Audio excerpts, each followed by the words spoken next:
So a man posted a video talking about cooking with Kaya versus cooking with Jai, and he said that men like cooking with Kaya because she seems attainable. And by attainable, he means they can afford her. And by they can afford her, it means cheap.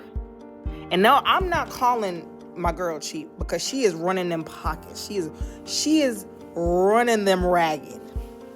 But what he's saying is, right, they cannot get a girl like Jai because they cannot afford her. They cannot afford the house that she's living in. Her kitchen, it looks expensive. They can't afford that. But he said, but Kai, she lives in a regular old apartment. I can approach a girl like that